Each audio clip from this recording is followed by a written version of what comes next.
اس خواب میں اللہ کے نبی علیہ الصلوۃ والسلام فرماتے ہیں کہ اے لوگو، میں نے خواب میں دیکھا کہ میں گائے کو ذبح ہوتا دیکھ رہا ہوں، اور اس کے علاوہ میں نے اپنی تلوار کو دیکھا کہ جو سرے سے کچھ شکستہ ہو چکی ہے۔ اس کے علاوہ میں نے یہ دیکھا کہ میرا ہاتھ جو ہے وہ ایک محفوظ زرہ میں داخل ہے۔ نبی کریم صلی اللہ علیہ وآلہ وسلم نے اپنی اس خواب کی پھر تعبیر بھی بتائی۔ گائیں ذبح ہونے کی جو آپ علیہ الصلوۃ والسلام نے ایک واقعہ دیکھا، اس کی تعبیر اللہ کے نبی علیہ الصلوۃ والسلام نے یہ کی کہ میرے کچھ صحابہ جو ہے وہ قتل کر دیے جائیں گے، شہید کر دیے جائیں گے۔ اور جو تلوار شکستہ ہونے کی بات تھی، خواب تھا، اس کے بارے میں اللہ کے نبی علیہ الصلوۃ والسلام نے فرمایا کہ اس کا مطلب یہ ہے کہ میرے گھر کا میرا قریبی کوئی رشتہ دار اس جنگ میں شہید ہو جائے گا۔ اور محفوظ جو زرہ کی بات اللہ کے نبی علیہ الصلوۃ والسلام نے خواب میں دیکھی، اس کی تعبیر آپ علیہ الصلوۃ والسلام نے یہ فرمائی کہ اس سے مراد مدینہ منورہ ہے، جو کہ ایک محفوظ پناہ گاہ ہوگا۔ تو اس کے بعد نبی کریم علیہ الصلوۃ والسلام نے صحابہ کرام سے دریافت کیا کہ اے میرے صحابہ، اب تم مجھے مشورہ دو کہ جب کفار مکہ وہ مکہ سے آ چکے ہیں اور مدینہ کے باہر پڑاؤ کر چکے ہیں، تو اب ہمیں کیا کرنا چاہیے؟ اور اس کے علاوہ نبی کریم علیہ الصلوۃ والسلام نے اپنی رائے بھی پیش کی اور فرمایا کہ میری رائے میں ہمیں مدینہ کے اندر رہ کے ان کا مقابلہ کرنا چاہیے۔ اگر یہ لوگ مدینہ کے باہر پڑاؤ کیے رکھتے ہیں تو یہ ایک برا قیام ہوگا اور ایک بے مقصد قیام ہوگا، اور اگر وہ مدینہ کے اندر آ جاتے ہیں تو ہماری جو خواتین ہیں وہ چھتوں پہ چڑھیں گی اور ان پر سنگ باری کریں گی، اور جو ہمارے نوجوان ہیں، ہمارے لڑنے والے مردان مجاہد ہیں، وہ چوکوں چراہوں میں ان کا مقابلہ کریں گے۔ اور اس کے بعد نبی کریم علیہ الصلوۃ والسلام نے صحابہ کرام سے پوچھا کہ اے میرے صحابہ، تم مجھے بتاؤ کہ ہمیں اب کیا کرنا چاہیے؟ تو جو ایک نوجوان صحابہ کرام تھے اور ایسے صحابہ کرام جو کہ بدر میں بعض وجوہات سے شریک نہیں ہو سکے تھے، ان کی رائے یہ آئی کہ ہمیں مدینہ کے اندر کے بجائے ہمیں باہر نکل کے ان کا مقابلہ کرنا چاہیے۔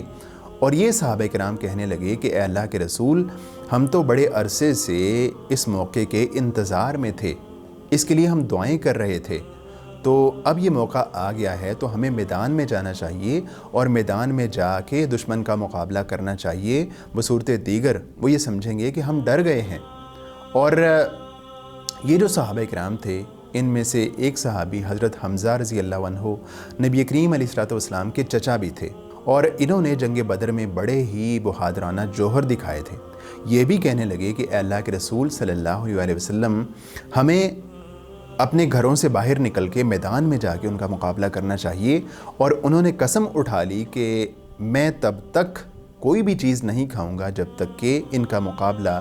کفار کا مقابلہ میدان میں جا کے نہ کر لوں۔ تو جب بہت سارے صحابہ کرام کی یہ رائے آ گئی کہ ہمیں